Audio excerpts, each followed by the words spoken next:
the countdown is on. Starting tomorrow, you will need a real ID to board a domestic flight.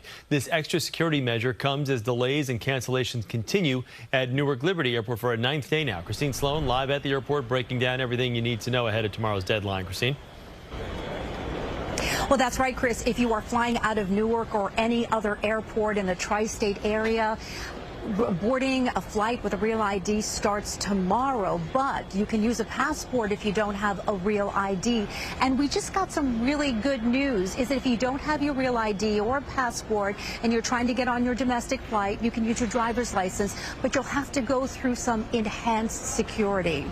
That is going to mean giving yourself some major extra time. TSA officials here at Newark tell us people without a real ID will still be able to board domestic flights, but they'll have to deal with some extra technology. Of course, if you're traveling internationally, you'll have a passport, and that passport will allow you to bypass extra screening even on domestic flights.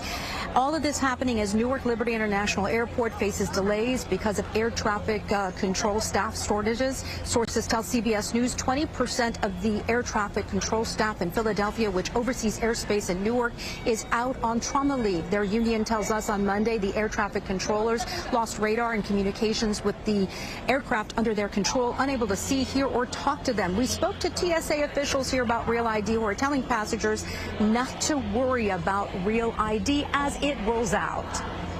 The best piece of advice I can give is go to tsa.gov and click on that Real ID link. There's a very comprehensive and thorough list of all the IDs that are acceptable as Real ID. And I think some folks may be pleasantly surprised that they may have one of those. Was it hard for you to find an appointment? Yes, was hard. Sometimes some people tell me about 3 months, something like that.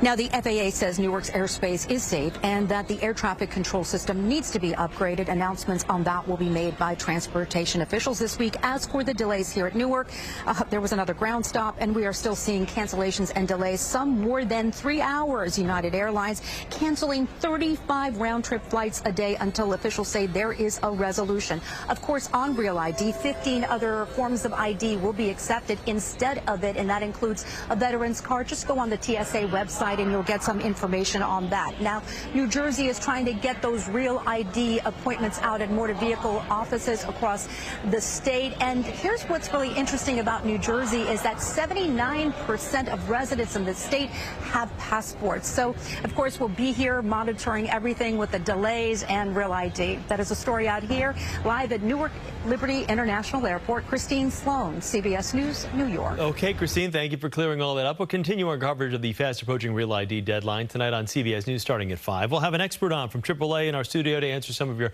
most asked questions. That's tonight right here starting at 5.